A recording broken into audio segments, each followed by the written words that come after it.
2021 July 3 ഏകീകൃത രീതിയിൽ വിശുദ്ധ കുർബാന ചൊല്ലാനുള്ള മാർപ്പാപ്പയുടെ ആ നിർദ്ദേശം വന്നപ്പോൾ അതിനെതിരെ ഒരു രൂപതയിലും വിശ്വാസികൾ പ്രതിഷേധിച്ചില്ല. ചരിത്രമാണ്, രേഖകളിലുണ്ട്. കാരണം വിശ്വാസികളുടെ ആവശ്യം അത് തന്നെയായിരുന്നു, ഏകീകൃത കുർബാന. പിന്നീടാണ് ഈ വിമതർ തലപത്തി തുടങ്ങിയത്. അവർക്ക് ചില അസ്വസ്ഥതകൾ ഉണ്ടായി. ഇപ്പോഴിതാ അന്നത്തെ വിമത പ്രവൃത്തിയിൽ കാരണം വിമതർ സഭയിൽ നിന്ന് പുറത്തേക്കുള്ള വഴിയിലാണ്.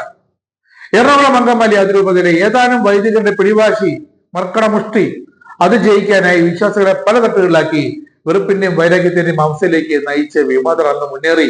ഇന്നോ ബസേലിക്കയിൽ റിലേ കുർബാന നടത്തി 33 പേർ. സഭ അന്ന് തന്നെ പുറത്താക്കേണ്ടതായിരുന്നു, ചെയ്തില്ല. ബസേലിക്കയിൽ ഏകീകൃത കുർബാന അർപ്പിക്കാനെത്തിയ സിറിൽ വാസിൽ മെത്രാനെ ആക്രമിക്കാൻ നേതൃത്വം നൽകിയവർ, സഭ ആസ്ഥാനത്ത് ചെന്ന് പ്രശ്നമുണ്ടാക്കാൻ ശ്രമിച്ചവർ, ഇവർക്കെതിരെ സഭാ നടപടികൾ വരികയാണ്. സ്വന്തം അതിരൂപതയെ സാർവത്രിക മഹാസഭയിലും പൊതുസമൂഹത്തിലും അപമാനപാത്രമാക്കിയതിന്റെ ഉത്തരവാദിത്തത്തിൽ നിന്നും പ്രശ്നങ്ങൾ സൃഷ്ടിക്കുന്ന വൈദികർക്കും അവരുടെ പിടിയാളുകളെ പ്രവർത്തിക്കുന്ന സംഘടനകളിൽ നേതാക്കന്മാർക്കും ഒരിക്കലും ഒഴിഞ്ഞു മാറാനാകില്ല. കടുത്ത പിടിയാണ് ഇപ്പോൾ രൂപതയുടെ. എറണാകുളം അങ്കമാലി അതിരൂപതയിലെ കുറച്ച് വൈദികർ മാത്രമാണ് പ്രതിഷേധവുമായി ആദ്യം സഭാ ആസ്ഥാനമായ മൗണ്ട് സെന്റ് തോമസിലേക്ക് വന്നത്. അത് പിന്നീട് ചില വിമത ആത്മായ തൽപര കക്ഷികൾ മുതലെടുത്തു. വിമത വൈദികരുടെ എണ്ണം അവർ കൂട്ടി. പിന്നാലെ ജനാഭിമുഖ കുർബാന മാത്രമേ അംഗീകരിക്കൂ എന്ന് ഇറ്റാലിയൻ ഭാഷയിൽ പോലും ബാനറുകളും പ്ലക്കാർഡുകളും പിടിച്ച് സ്ത്രീകളെയും കൊച്ചു കുഞ്ഞുങ്ങളെയും കൊണ്ടുപോലും അവർ മുദ്രാവാക്യം വിളിപ്പിച്ചു. അവര് തെരുവിലിറക്കി. ഒരു വിശ്വാസി നേതൃത്വം ചെയ്യാത്തതാണ്. അതിരൂപതയിലെ ഓരോ ഇടവകയിലും അസംതൃപ്തരുടെ ഒരു വിമത സമിതികൾ ഉണ്ടാക്കി. സഭാ നേതൃത്വത്തിനെതിരെ വെറുപ്പും വിദ്വേഷവും അവർ പരത്തി. കൊന്തയും കുരിശിന്റെ വഴിയും ഇതാ നിരോധിക്കാൻ പോകുന്നോ എന്ന് പച്ചക്കള്ളം പറഞ്ഞ് പ്രേരിപ്പിച്ചു കുറെ സാധാരണ വിശ്വാസികളെ സഭാ നേതൃത്വത്തിന് എതിരെയാക്കി കുറച്ചു കാലത്തേക്ക്. പക്ഷേ അതും പരാജയപ്പെട്ടു.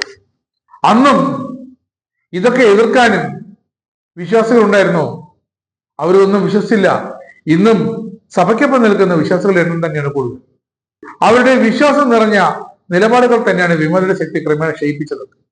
ഏറ്റവും ക്രൂരമായ സംഭവം, പ്രതിഷേധങ്ങളുടെ മറവിൽ കത്തോലിക്കക്കാർക്ക് പരിചിതമല്ലാത്ത ചില അക്രമ പ്രവർത്തനങ്ങൾ അത് ആസൂത്രണം ചെയ്ത് സഭയ്ക്കൊപ്പം നിൽക്കുന്ന ദൈവഭയമുള്ള വൈദികരെയും വിശ്വാസികളെയും നിശബ്ദരാക്കാൻ ശ്രമിച്ചു. ഭീഷണിപ്പെടുത്തി അവരെ ഒറ്റപ്പെടുത്താൻ ശ്രമിച്ചു. ഇടവകളിൽ ഒറ്റപ്പെട്ടു അവർ. ഇതെല്ലാം ഏതാനും വൈദികരുടെ പിടിവാശി ജയിക്കാൻ മാത്രമായിരുന്നു. അവരുടെ ലക്ഷ്യങ്ങൾ നടപ്പാക്കാൻ മാത്രമായിരുന്നു.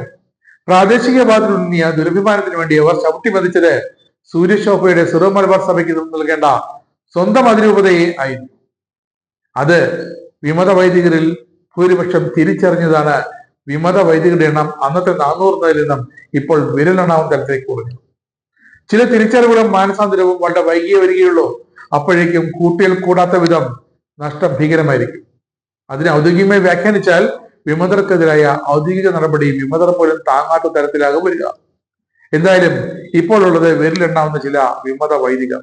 അവരാണ് ജനാഭിമുഖ കുർബാന വേണം, പിന്നെ ഉള്ള ആ കുർബാന പോലും ഏതെങ്കിലും ഒരു സമയത്ത് നടത്തിയാൽ മതി, വത്തിക്കാൻ അനുശാസിച്ചതുപോലെ കൃത്യസമയത്ത് ഒരു കുർബാനയെങ്കിലും ചൊല്ലണമെന്നത് വേണ്ട എന്നൊക്കെ ശാഠ്യം പിടിച്ചിരുന്നത്. അതിൽ പല വിമത വൈദികരുടെയും പല വിമത ഇടവകളുടെയും വിമത ആത്മാന്മാരുടെയും മനസ്സ് മാറി.